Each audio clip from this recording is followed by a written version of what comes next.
ఓం శుక్లాంబరధరం విష్ణుం శశివర్ణం చతుర్భుజం ప్రసన్నవదనం ధ్యాయేత్ సర్వవిఘ్నోపశాంతయే. ఓం సరస్వతీ నమస్తుభ్యం వరదే కామరూపిణి విద్యారంభం కరిష్యామి సిద్ధిర్భవతు మే సదా. ఓం గురుర్బ్రహ్మా గురుర్విష్ణుః గురుర్దేవో మహేశ్వరః గురుః సాక్షాత్ పరబ్రహ్మ తస్మై శ్రీ గురవే నమః. మనం యోగ వాసిష్టం అనే గ్రంథంలో ఉపశమన ప్రకరణంలో 5వ భాగంలోని అంశాలను తెలుసుకుంటున్నాము. ఈరోజు 18 దేహము, జీవము, జీవుడు అనే అంశాన్ని గురించి మరియు మిగిలిన అంశాల గురించి తెలుసుకుందాం. శ్రీమన్నారాయణుడు: బిడ్డ ప్రహ్లాద, నీ యొక్క సమాచార విశేషములు అధికం చేసే ఉద్దేశంతో నీకు ఈ దేహము, జీవనము, మరణము, జీవుల గురించి మరికొన్ని వాక్యాలు చెప్తాను, విను. జీవము అనగా ఏమిటి? ప్రత్యక్షంగా ఎదురై కనిపిస్తున్న ఈ రక్త మాంసమయ దేహము యొక్క ఉనికిని జనులలో అనేకులు జీవనము అని పిలుస్తున్నారు. ఈ జీవుడు మరొక దేహం కొరకై దీనిని విసర్జించినప్పుడు ఆ ప్రక్రియయే మరణము అని చెప్పబడుతోంది. నీవు మహామతివి అవటం చేత ఈ 2 అవస్థల నుండి విడివడ్డావు. ఈ దేహముతోటిదే మా జీవనము అని అనేక మంది జీవులు మరల మరణం చేస్తున్నారు. అది నిజమా? కాదు. నీ విషయానికి వస్తే నీకు అట్టి దేహాత్మకమైన బుద్ధి లేనే లేదు. అందుచేత నీ ప్రాణములకు ఇంకొక చోటికి పోవటం అనేది ఉండదు. ఇక నీకు జీవితము లేదు, మరణము లేదు. నీకు జీవితమే తగుతుంది, మరణము తగదు అని నేను ఇంతవరకు చెప్పినదంతా కేవలం దృష్టాంత ప్రదర్శనం కొరకే. సర్వజ్ఞుడవైన నీకు మరణమేమిటి, జీవితమేమిటి? ఆకాశం స్వతహాగా శూన్యమైనది. అందులో వాయువు ఉన్నది. వాయువు ఆక్రమించుకొని ఉన్నంత మాత్రం చేత ఆకాశము తన శూన్యత్వమును త్యజిస్తుందా? లేదు కదా. కనుక దేహాత్మ బుద్ధి ఏమాత్రం లేనట్టి నీవు సర్వదా దేహశూన్యుడవే అయి ఉన్నావు.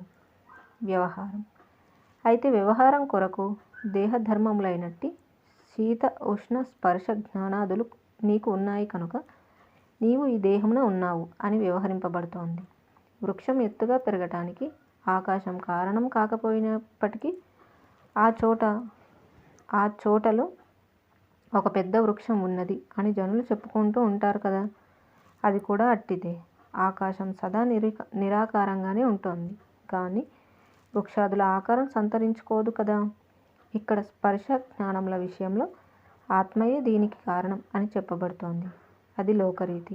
నీవు మాత్రం ఆత్మ ప్రబోధం పొందుటచే నీ పట్ల ద్వైతమంతా ఉపశమించింది. పరిచ్ఛిన్నమగు దేహాత్మ బుద్ధి అజ్ఞులకు మాత్రమే ఉంటుంది కానీ నీ వంటి విజ్ఞులకు కాదు. నీ బుద్ధి ఒక్క పరబ్రహ్మమునందు మాత్రమే పరినిష్టమై ఉండుటచే నిన్ను శాస్త్రాదులు చిత్ప్రకాశమని వర్ణిస్తున్నాయి. సర్వదా సర్వరూపుడవగు నీ పట్ల దేహ అదేహములు, పరిగ్రాహ్య పరిత్యాజ్యములు ఆపాదింపబడజాలవు. జలమునకు ఆకారం ఎక్కడున్నది? స్వయం ఆత్మ. ప్రియ ప్రహ్లాద, అత్యంత ఆహ్లాదకరమైన వసంతకాలం రానిమ్ము, లేదా సర్వమును దిగమింగివేయగల ప్రళయకాలం వచ్చిపడని, కొండలు నేలకూలని, ఉత్పాత గాలులు వీచని, ఈ జగత్తంతా భస్మం కాని, వచ్చేదేమున్నది, పోయేదేమున్నది? ఆత్మయందే సర్వదా వెలయుచున్న నీకు వచ్చే కీడేమిటి, మేలేమిటి? ఈ పదార్థములన్నీ ఎంతగానో ఉండుగాక, లేదా ఊడుగాక, ఇంతకు అంత అగుగాక, లేక వినష్టమైపోవుగాక. ఈ శరీరమే ఖండఖండములగుగాక. ఆత్మ నశించదు, వర్ధిల్లదు. ఈ శరీర స్పందనం ఆత్మస్పందనం ఎట్లా అవుతుంది? అవదు.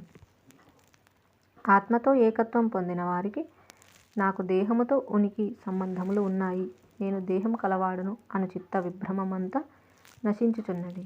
ఇప్పుడిక త్యజించుచున్నాను, త్యజించుటలేదు అను కల్పన అంతా ఉండదు.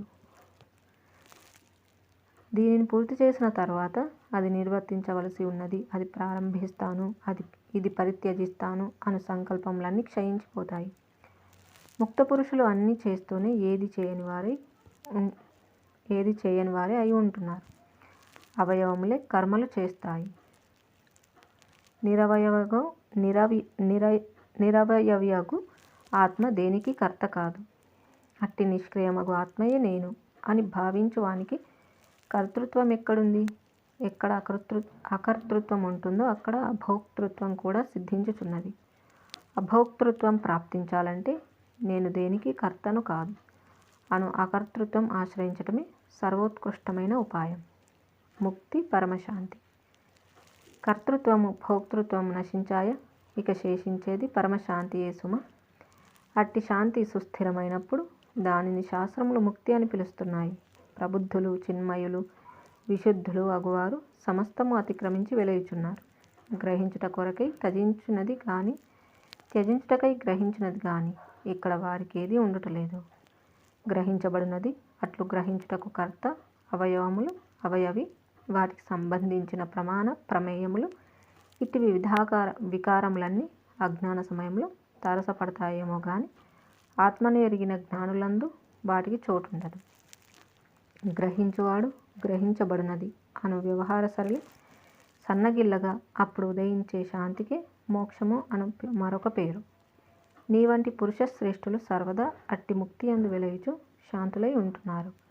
సుషుప్తి సమయంలో అవయవముల కదలికల వలె ఈ జగత్తులో సంచారం చేస్తున్నారు. నాయన పరబ్రహ్మబోధ పొందియుండుటచే నీకు సర్వవాసనలు తొలగిపోయినాయి. కాబట్టి ఈ జగత్ స్థితినంతా అవలోకిస్తున్నప్పుడు ఆత్మయందు సంస్థితమైన బుద్ధి కలవాడవి సగం నిద్రిస్తున్న వాని వలె ఉండు. పరబ్రహ్మం నందు లీనమైన చిత్తము కలవారు ఇవి చాలా బాగున్నాయే అని తలచి ఏ బాహ్య వస్తువులందు ఏమాత్రం ఆసక్తి గొనరు. ఇక్కడి దుఃఖాలచే ఉద్విగ్నులు కారు. ఒక అద్దం తనకెదురుగా ఏముంటే దానిని తనయందు ప్రతిబింబిస్తూ ఉంటుంది కదా. నిత్యముక్తులగు వారు అనాసక్తులై అనిచ్ఛాపూర్వకంగా ఆయా ప్రాప్తములైన కార్యాలను నిర్వర్తిస్తూ ఉంటారు. ఉత్తమ ఆత్మదర్శనం చేయుచున్న మహనీయులు నిర్మల హృదయులై ఈ సంసార విశేషములన్నీ చూస్తున్నప్పుడు మౌనము, నిర్లిప్తత, అతీతత్వము వహించి ఉంటున్నారు. నిద్రలో బాలుడు అసంకల్పితంగా నడిచి వెళ్ళుచూ ఉంటాడు. చూచావా, అట్లా ఉంటుంది ఈ సంసారంలో జ్ఞానుల సంచారం. ప్రియ భక్త ప్రహ్లాద, నీవు అంతరమున బ్రహ్మపదమును పొందియే ఉన్నావు. అందుచేత విధివశాత్తు తారసపడి నీ విద్యుక్త ధర్మమై ఎదురుగా నిలిచిన ఈ పాతాళలోక చక్రవర్తిత్వమును యథారీతిగా పొంది ఉండు. అనంతరం చ్యుతిరహితమగు పరబ్రహ్మమును యథారీతిగా పొంది ఉండు. తదనంతరం చ్యుతిరహితమగు పరబ్రహ్మతత్వమును అవధరించగలవు. అయితే అవన్నీ కూడా సర్వదా నీ యొక్క నిర్విషయానంద స్వరూపమును నిర్విషయతత్వమై ప్రదర్శనమగుగాక. నీవు సర్వదా అచ్యుతుడవే సుమ. జై శ్రీరామ్. ఈ విధంగా మనకి దేహము, జీవము, జీవుడు అనే అంశాలను గురించి ఆ స్వయంగా శ్రీమన్నారాయణుడి ప్రహ్లాదుడికి తెలియజేయడం అనేది చూసాము. తర్వాతి అంశము 19 ప్రహ్లాద పట్టాభిషేకం. ఆ విధంగా జగదద్భుత వస్తుదర్శకుడు అగు ఆ శ్రీమన్నారాయణుడు వెన్నెల వంటి సుమధుర వాక్యాలు పలికాడు. ఉత్తమ జ్ఞానోదయమగు మాటలచే ప్రహ్లాదుని కనులు వికసింపజేశాడు. భగవానుని మాటలన్నీ శ్రద్ధగా విన్న ప్రహ్లాదుడు మరణ వ్యాపారంను అవలంబించిన వాడే వినమ్రుడై ఇట్లు పలికాడు. ప్రహ్లాదుడు: తండ్రి నారాయణ, దీర్ఘకాలంగా అసంఖ్యాక జన్మలుగా ఏవేవో మానసిక వ్యాపారాలచే డస్సియున్న నేను తమ అనుగ్రహం చేత సర్వ విశేషములను అధిగమించి నిర్విషయమునందు కొద్ది క్షణాలు విశ్రాంతిని పొందాను. స్వస్వరూపమున సుస్థిరుడనై తత్ఫలితంగా సమాధి, అసమాధి స్థితులలోని సమస్థితిని, సమబుద్ధిని అవతరించాను. స్వామి, నిర్మల బుద్ధితో నా అంతరంగమున మీ దర్శనం చేసుకున్నాను. ఈరోజు ఈ సమయంలో మీరు నా బాహ్యమందు కూడా దర్శనం ప్రసాదించారు. హే మహానుభావ ఆది విష్ణు, ఇప్పుడు నేను ఏమై ఉన్నానో చెప్తాను వినండి. అనంత నిర్మలాకాశమున ఒకానొక ఆకాశ విభాగం ఎలా వెలుయుచున్నదో అట్లే సర్వవిధ సంకల్పముల నుండి విడివడినట్టి నేను స్వతసిద్ధమునందు సర్వదా నిత్యముక్తుడనై వెలయుచున్నాను. మీ యొక్క ఆజ్ఞ తీసుకొని ఆత్మచింతనయందు ప్రవేశించాను. ఎందుకొరకు? ఏదో శోకమోహముల చేతనో భీభత్స విషయములచే ఏర్పడిన వైరాగ్యం చేతనో సంసార భయం చేతనో ఈ శరీరం త్యజించాలనో సమాధిని ఆశ్రయించలేదు. స్వస్వరూపం యొక్క దర్శన భాగ్యం కొరకే ఆ చింతన యందు నిమగ్నుడనైనాను. మనస్సు నిర్మలమగుచున్నది. అనేకత్వం అంతా తొలగుతూ క్రమంగా ఏకత్వం నా పట్ల తాండవించుచున్నది. ఒకే వస్తువు వెలయుచున్న చోట శోకమిచ్చట జన్మలేమిటి? సర్వదా సర్వముగా ఉన్న నాకు స్థితి గాని విలయము గాని భయాభయములు గాని ఎక్కడి నుండి వస్తాయి? హే మహేశ్వర, సర్వేశ్వర, ఇప్పుడు నాకు ఈ దేహం త్యజించాలి అనే ఇచ్ఛ కూడా లేదు. ఎందుకంటే స్వతఃసిద్ధముగా ప్రాప్తించిన పవిత్రేచ్ఛతో వర్తమానంలో ఎందుకంటే దృశ్యమంతటిని త్యజించి దీనికి అతీతమైన స్వయం ప్రకాశమున సుప్రసిద్ధంగా అవస్థితుడనై ఉన్నాను. ఇది సంసారము, దీనిని వదిలించుకోవాలి అను పరితాపము అజ్ఞాన దశలోనే ఉంటుంది కానీ సుజ్ఞాన దృష్టిని అవధరించిన తర్వాత కాదు. దేహభ్రాంతి. దేహము ఉంటే దుఃఖం ఉంటుంది, దేహము లేకుంటే గొడవే ఉండదు అని భావిస్తే అది మూర్ఖత్వమేనని నా ఉద్దేశం.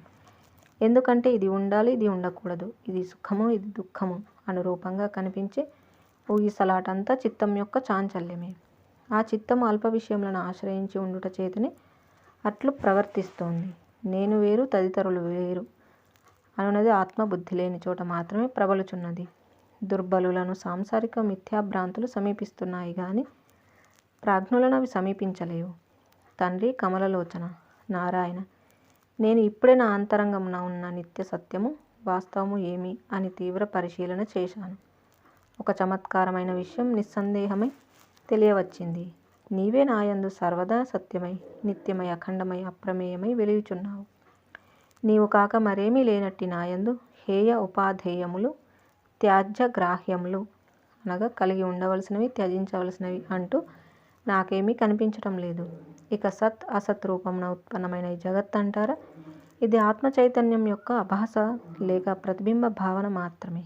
స్వామి, నేను ఇప్పుడే స్వస్వరూపం యొక్క సర్వవ్యాప్తిని గ్రహించాను. స్వభావవశం చేతనే దృగ్దృశ్య విచారణ చేసి అందుకు ఫలితంగా స్వయంగా పరమాత్మ స్వరూపుడనయ్యాను. భావ అభావ విముక్తుడని సమాధిని ఆశ్రయించాను. ఇప్పుడు మీ ఆజ్ఞానుసారం ఈ స్థితిని పొందాను. స్వస్వరూపంను విశ్రమిస్తూనే మీరు ఆజ్ఞాపిస్తున్నది నిర్వర్తించడానికి ఇప్పుడు నేను సిద్ధంగా ఉన్నాను. హే పుండరీకాక్ష, శాస్త్రములు చెప్పి ఉన్న విధి విధానములతో మిమ్మల్ని ఇప్పుడు పూజిస్తాను. నా పూజ దయచేసి స్వీకరించండి. ఎవరిని బాహ్యాభ్యంతరములందైతే అసంఖ్యాక జగత్తులు ఉన్నాయో అట్టి భువనేశ్వరుడగు నారాయణుని ప్రహ్లాదుడు మంత్రక్రియ స్తోత్రాదులచే పూజించాడు. అప్పటికప్పుడు శ్రీమన్నారాయణుని సమక్షంలో ప్రహ్లాదుడు సింహాసనాన్ని అధిరోహించాడు. దేవతలు ఆ పట్టాభిషేక మహోత్సవానికి ఇచ్చేసి ప్రహ్లాదుని భక్తి విశేషాలు శ్లాఘించారు. మహోత్సవానంతరం నారాయణుడు ప్రహ్లాదుని ఉద్దేశించి ఇట్లు పలికారు. శ్రీమన్నారాయణుడు, ప్రియ ప్రహ్లాద, సమదర్శనం చేయి బుద్ధితో ఇష్ట అనిష్ట ఫలములను త్యజించి విషయానురాగములు గాని భయక్రోధములు గాని లేనివాడవి రాజ్యపాలన చేసెదవుగాక. సర్వోత్తమము ఆనందమయము అగు అద్వితీయ దివ్య పదమును పొందినప్పటికీ నీకు విధించబడిన ఈ రాజ్యపాలన నిర్లక్ష్యం చేయకుండెదవుగాక. నీ తండ్రి పినతండ్రుల వలె స్వర్గ మర్త్య లోకాలలో ఉద్వేగాలు కలిగించకుండెదవుగాక. ప్రజానుగ్రహము, శత్రు నిగ్రహం మొదలైన అవశ్య కర్తవ్యములు ప్రాప్తించినప్పుడు దేశకాల క్రియల ఔచిత్యమును దృష్టిలో పెట్టుకొని సేవాభావంతో భగవద్భక్తి సమర్పణ భావములతో నిర్వర్తించు. రాగరహితమైన బుద్ధి నిన్ను సర్వదా ఆశ్రయించి ఉండుగాక. ప్రహ్లాదుడు, స్వామి, నాకు దిక్కు మార్గదర్శకులు సద్గురువులు మీరే. మీ కరుణ చేతనే నేను మహత్తరమైన ఆత్మతత్వమును దర్శించి పునీతుడనైనాను. తమ వాక్యములు నాకు మరల ప్రసాదించవలసినదిగా నా విన్నపం. ఈ సంసారము సర్వదా నన్ను ఆక్రమించకుండేది ఎట్లా? శ్రీమన్నారాయణుడు, మమత్వమును పరిత్యజించి సమభావంతో నీ విద్యుక్తమైనది నిర్వర్తించావా? ఇక ఈ విషయంలో నిన్ను ఏమాత్రం స్పృశించలేవు. అయినా నీకు పెద్దగా ఏం చెప్పాలి? ఈ సంసారం యొక్క గతినంతా చక్కగా గ్రహించియే ఉన్నావు కదా. అత్యుత్తమమైన బ్రహ్మపదమును పొందియే ఉన్నావు. ఇక నీకు క్రొత్తగా చేయవలసిన ఉపదేశం ఏమీ లేదు. విషయాసక్తి గాని భయక్రోధములు గాని లేనట్టి నిన్ను, నీ పాలనలోని ప్రజలను దుర్గంధములు వేధించలేవు. ఇక నుండి అసుర స్త్రీలు నిరంతరం తమ మంగళసూత్రముల గురించి భయపడుతూ ఉండవలసిన పని ఏమీ లేదు. దేవదానవుల సఖ్యతచే జాగత్తులు ప్రశాంతంగా ఉండగలవు. నీ ఉనికిచే సర్వజనులు ఆనందంగా జీవించగలరు. గాఢమగు అజ్ఞానాంధకారాన్ని నిరసించిన నీవు ఇట్లే సర్వదా స్వప్రకాశమానమగు బ్రహ్మాత్భావమున వెలుగొందుము. శత్రువులకు కామక్రోధాదులను దగ్గరికి రానియకుండా బాహ్యమున రాజ్యలక్ష్మిని, అంతరంగమున శాంతి మొదలైన గుణములతో కూడిన ఆత్మ స్వరాజ్యలక్ష్మిని ఏలుకో. విజయోస్తు, దిగ్విజయోస్తు ఇట్లు పలికి సర్వేశ్వరుడగు నారాయణుడు యథాస్థానమగు క్షీరసాగరం ప్రవేశించాడు. ప్రహ్లాదుడు భక్తిపూర్వకంగా వీడుకోలు పలికాడు. జై శ్రీరామ్. ఈ విధంగా మనకి ప్రహ్లాద పట్టాభిషేకం గురించి తెలియజేయడం అనేది జరిగింది. తర్వాతి అంశం ఇది ఈ 5వ భాగంలో చివరిది. 20 సమీక్ష. శ్రీరామచంద్రుడు: హే భగవాన్ సర్వధర్మజ్ఞ, శ్రీ వశిష్ఠ మహర్షి అత్యంత శుద్ధములగు ప్రహ్లాద కథనమునకు సంబంధించిన వివరణచే నేను ఎంతో తృప్తి పొందాను. చంద్రునిలోని ఔషధుల వలె మీ ప్రవచనమంతా నన్ను ఎంతో ఆహ్లాదపరిచింది. పరమ పవిత్రములగు మీ వాక్యములు వినినంత మాత్రం చేతనే గొప్ప సుఖమును పొందాను. అయితే నాదొక చిన్న సందేహం. మీరు ఇతఃపూర్వం పురుష ప్రయత్నం వలననే సర్వము ప్రాప్తమై సుసంపన్నమవుతాయి అని చెప్పి ఉన్నారు కదా. మరి ప్రహ్లాదుడు విష్ణు భగవానుని సహాయం లేకుండానే తన స్వకీయ ప్రయత్న మాత్రం చేతనే ఎందుకు ప్రబోధం పొందలేదు? విష్ణువే ప్రత్యక్షమై మార్గం చూపుతూ ప్రబోధం ప్రసాదించారు కదా. అట్టి అగత్యం ఎందుకు ఏర్పడింది? శ్రీ వశిష్ఠ మహర్షి: నాయన రామ, మహాత్ముడగు ఆ ప్రహ్లాదుడు ఏదైతే పొందాడో అదంతా స్వీయ పౌరుష బలం చేతనే పొందాడు గాని మరింక దేని చేతనో కాదు. మరొక విషయం, నారాయణుడు అనగా ఎవరు? ఒక వ్యక్తియా? కానే కాదు. నువ్వులు నూనె వలె, పూలు వాసన వలె, రంగులు చిత్రపటం వలె ఆత్మయు నారాయణుడు అభిన్నులు. తటాకము జలములాగా జనార్దనుడు ఆత్మ. ఈ 2 పర్యాయ పదములేనని గ్రహించు. విష్ణువే ఆత్మ. సర్వజీవుల యొక్క ఈ జగత్తు యొక్క ఆత్మయే విష్ణువు. ఆ ఆత్మయే తన పరమశక్తి వలన ప్రహ్లాదుడు అను ఆత్మను విష్ణు భక్తిగా ఉనర్చింది. అనగా ప్రహ్లాదుడు ఆత్మ వలననే ప్రబోధం పొందాడు. అంతరంగ నిత్య స్వరూపమగు అతడు స్వయముగా విచారణపరుడై క్రమంగా పరమోత్కృష్టమైన స్వస్వరూప జ్ఞానం పొందాడు. ఒక సమయంలో ఆత్మ స్వయంగా ప్రబోధమొందుచున్నది. మరొకప్పుడు భగవంతుడు భక్త సులభుడు అగు విష్ణువుని ప్రబోధం పొందుతోంది. అయితే ఒక్క మాట, ఒకడు సుదీర్ఘకాలం పూజ, ధ్యానాది అనేక కార్యక్రమములు నిర్వర్తించవచ్చుగాక, విచారణాహీనుడైతే మాత్రం ఆ బ్రహ్మదేవుడైనా సరే జ్ఞానమును కలిగించజాలడు. కనుక పురుష ప్రయత్నముచే కలుగు ఆత్మవిచారణే స్వస్వరూప సాక్షాత్కారమునకు ముఖ్యమైన ఉపాయమని అందరూ గమనించెదరుగాక. పురుష ప్రయత్నం. శ్రీరాముడు: మరి వరము ప్రసాదించటం మొదలైన వాటి మాట ఏమిటి? శ్రీ వశిష్ఠ మహర్షి: అవన్నీ మధ్య మార్గ ఉపాయములు మాత్రమే. అందుచేత నీవు ముఖ్య ఉపాయమైనట్టి ఆత్మవిచారణను అవలంబించుటను తప్పక ఆశ్రయించు. కొంచెం శ్రమించి అయినా సరే పంచేంద్రియములను వశపరుచుకో. సర్వ విధముల ఆత్మవిచారణ అనేది అభ్యాసం చేయి. ఒకటి సర్వదా గుర్తుపెట్టుకో, ఎవరెచ్చట ఏది పొందుచున్నప్పటికీ అదంతా వారి యొక్క పురుష ప్రయత్న ఫలమే గాని మరింకెవరో ఎక్కడి నుండో ఇచ్చేది కాదు. అందుచేత నీవు పురుష ప్రయత్నమును ఎప్పటికప్పుడు అవలంబించి ఈ ఇంద్రియములను దాటివేయి. ఈ ఇంద్రియములకు ఎదురుగా ఉండి కనబడుచున్న దృశ్యరూప సంసార సముద్రమును దాటి దాని కావల ఉన్న పరమపదమును పొందు.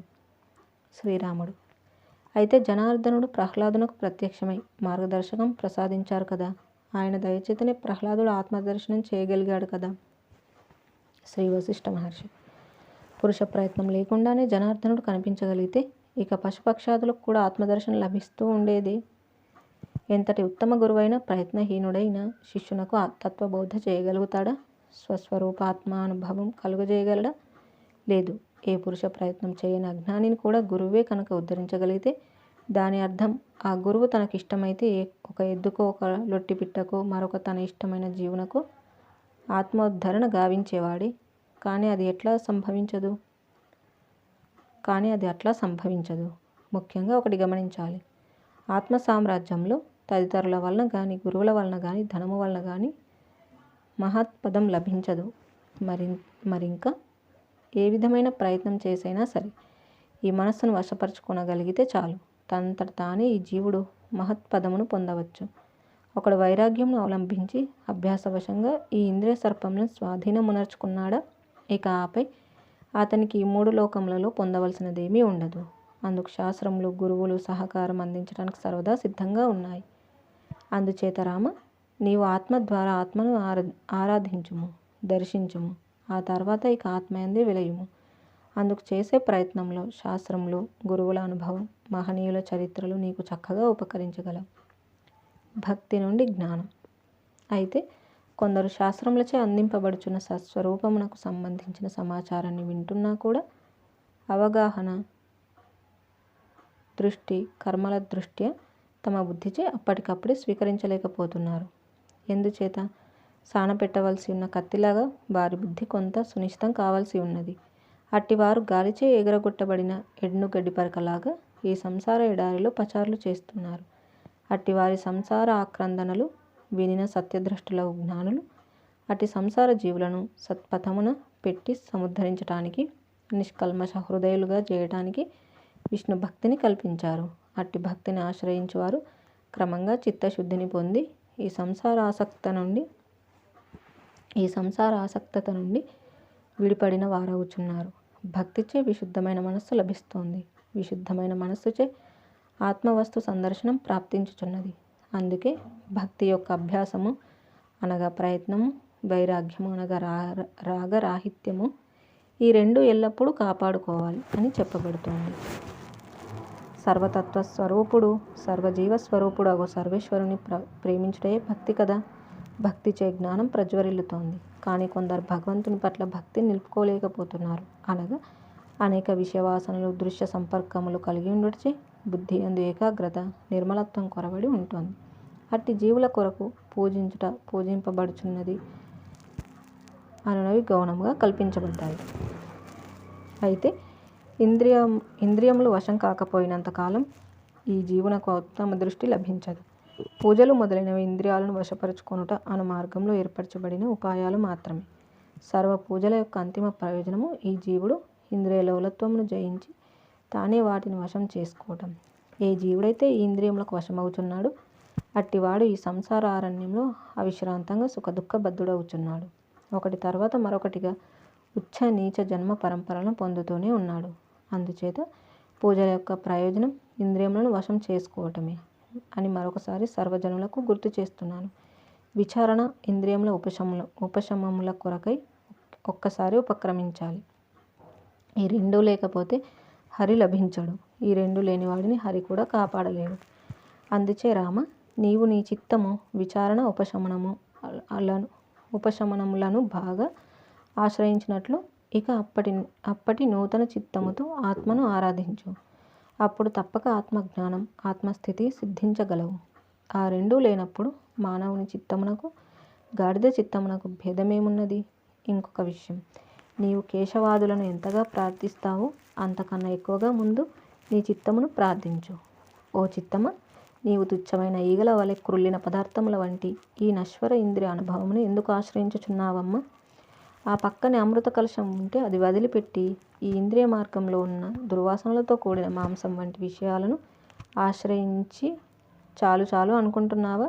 ఎదురుగా ఆత్మ అనే ఉత్తమ పదార్థం ఉండగా అనర్థములను, సంసార బంధనములను, దృశ్య పదార్థ జాలమును ఎందుకు ఆశ్రయించాలి చెప్పు అని క్రమక్రమంగా ఈ నీ చిత్తమునకు బోధ చేయి. ఆత్మను ప్రాప్తింపజేయగల ఉత్తమ ప్రయత్నములందు నియమించు. ఓ రామచంద్ర, అసలు విష్ణువు ఎక్కడున్నాడు? అతడు సర్వజనుల అభ్యంతరమున వెలయుచున్నాడు, అనగా అంతరంగమున వెలయుచున్నాడు. అట్టి అంతరంగ విష్ణువును త్యజించి బహిర్విష్ణువును సేవించే విషయం అత్యంతికం కాదు సుమ. హృదయ గుహయందు వెలయుచున్న సనాతన చైతన్య తత్వమే ఆత్మ యొక్క ముఖ్య శరీరం. అదే నారాయణుని ముఖ్య స్వరూపం, నివాస స్థానం కూడా. ఇక ఈ శంఖ చక్ర గదాధర రూపం అంటావా? ఇది మాయచే కల్పించబడినది. ముఖ్య విషయం విడిచి గౌణము, అముఖ్యము, అప్రధానము, తత్లక్షణ మాత్రము, గుణ సంబంధమైనదిను గౌణమును మాత్రమే ఆశ్రయించేవాడు స్వల్ప ఆహారం కోసం అమృతమును ఏమర్చుచున్నవాడే అవుతాడు. అతడు మహత్తరమును విడిచి స్వల్పమునకే అరులు చాచునట్లే అవుతుంది. అందుచేత రఘునందన, ఆత్మ వివేకమే అన్నింటికన్నా ఉత్తమమైనది. అదియే పరమలక్ష్యమై ఉన్నది. అన్ని ప్రయత్నముల యొక్క ఉత్తమ ప్రయోజనం అది. ఆత్మోపాసనే విష్ణు భక్తి యొక్క అర్థము, విధి విధానం కూడా. విష్ణు భక్తి యొక్క అర్థము, విధి విధానము కూడా. ఈ కనబడే సర్వదేహులు నాతో సహా ఆత్మస్వరూపులే అనున్నదే విష్ణు భక్తి యొక్క పూర్ణ లేఖ్యాంశము. బాహ్యమూర్తి పూజ. అయితే కొందరు ఆత్మవివేకము విషయమై సరిగా పట్టించుకోవటం లేదు. మోహమగ్నమగు చిత్తమునకు వశులై సుందరమగు ఆత్మతత్వం వైపుగా దృష్టి సారించలేకపోవుచున్నారు. కారణం వారి వారి చంచల చిత్తమే. అట్టి చంచల చిత్తుడు అభ్యాస బలం కొరకై శంఖ చక్ర గదాధారియగు విష్ణుమూర్తిని అర్చించడం సాధకులకు సౌకర్యం కొరకై విఘ్నులు శాస్త్రములు పరికల్పిస్తున్నాయి. అది వృథ అని నా ఉద్దేశం కాదు సుమ. అట్లు బాహ్యమూర్తిని అర్చించుచూరాగా తపస్సు వైరాగ్యంలో బలపడుచుండగా క్రమంగా చిత్తము నిర్మలమవుచున్నది. అట్టి నిత్య పూజ యొక్క ప్రయోజనంగా ఉత్తమమైన వివేకం ఉదయిస్తోంది. వివేకం క్రమంగా చిత్తమును దోషరహితం పవిత్రం చేస్తుంది. బీజమే కొన్నాళ్ళకు పుష్పలతాయి, ఆ తర్వాత పుష్ప ఫలాదులు సౌరభాన్ని వెదజల్లుతోంది కదా. శాస్త్రములు ప్రతిపాదిస్తున్న హరిపూజ ఫలముగా ఆత్మ తనంతట తాను తనను పొందుచున్నది. అభ్యాసవశం, ఆకస్మికం. ఓ రఘువీర, ఒకానొక ప్రతిభావంతుడు విష్ణువు నుండి అనగా సాకార బ్రహ్మం నుండి ఒక వరం పొందాడనుకో. ఆ ఫలించిన వరం కూడా అభ్యాస ప్రయోజనమే కదా. అంతేగాని ఆకస్మికంగా ప్రయత్నం అనేది ఏమీ లేకుండా ఎవరికి అది లభించదు. అయితే కొన్ని ప్రయత్నముల యొక్క ఒకానొక ప్రయోజనం మనకు అప్పటికప్పుడే ఎదురుగా కనపడకపోవచ్చు. మరొక సమయంలో ఏర్పడుచున్న ప్రయోజనములను చూస్తున్నప్పుడు అల్పదృష్టి గల జనులు ఏదో తెలియని అదృష్టం అనబడు దానికి ఆపాదిస్తున్నారు. సమగ్ర దృష్టితో ఇదంతా పరిశీలించినప్పుడు ఏదైనా సరే పురుషాకారం చేతనే పొందబడుచున్నది అని తప్పక తెలియవచ్చుచున్నది. మనస్సు నియామకం. సుఖము, దుఃఖము, మానము, అవమానము, గ్రాహ్యము, త్యాజ్యము, అల్పము, అధికము, ఈ విశేషాలన్నీ ఉన్నది మనస్సులోని. భూమియే సర్వ సంపదలకు ఆకారమై ఉన్నట్లు మనస్సు యొక్క నియామకమే సర్వ వ్యవహారములకు ఆధారము. భూమి త్రవ్వేవానికి, కట్టెలు కొట్టేవానికి, సుతీక్ష్ణమైన శాస్త్ర ప్రతిపాదిత విషయాలు పరిశీలించేవానికి అందరికీ కార్యసిద్ధి కావాలంటే నిగ్రహమే ఉపాయం అవుతుంది. మరి ఇంకేది ఉపాయమై ఉండలేదు. మనస్సు ఉపశమనం. మనస్సు అనే మహాసముద్రం ఉపశమించనంత వరకు జీవుడు వేల కొలది జన్మలు ఎత్తుతూ ఈ భూమండలంను పరిభ్రమిస్తూనే ఉంటాడు. ఒకానొకడు బ్రహ్మ విష్ణు రుద్రాదులను చిరకాలం పూజించవచ్చు. వారికి అతని పట్ల ఎంతో వాత్సల్యం కలగవచ్చుగాక. అయినా కూడా వారు అతని సత్ప్రయత్నము, సదావగాహన లేకుండా మనోవ్యాధి అనే ఉపద్రవం నుండి అతనిని రక్షించగలరా? లేదు. దేహవ్యాధికి ఔషధం, చికిత్స ఎవరికి వారే స్వీకరించాలి కదా. అట్లాగే మనోవ్యాధికి చికిత్స ఎవరికి వారే స్వీకరించాలి. ఒకరి కొరకై మరొకరి చికిత్స తీసుకోవటం ఎలా కుదురుతుంది? అందుచేత నీకు నీవే విచారణ చేయాలి. అయితే అట్టి విచారణకు కావలసిన సమాచారం, సందేహ నివృత్తి మొదలైనవి గురువులు, త్రిమూర్త్యాది దేవతలు, శాస్త్రములు తప్పక అందించటం జరుగుతోంది. వస్తువుపై వెలుతురు పడిన ఆ వస్తువును నీవు కనులు తెరిచి చూచినప్పుడు కదా నీకు తెలియవచ్చేది. అందుచేత రాఘవ, నీవు ఇంద్రియములకు, అంతఃకరణమునకు ఎదురుగా తారసపడి ఈ బాహ్య విషయములను వదిలివేయి. అంతర్స్థితుడవు అగుము. చైతన్య స్వరూపం ఒక్కదానిని చింతించుము. అప్పుడు నీకిక జన్మ పునర్జన్మల ప్రహసనమంతా మొదలే ఉండదు.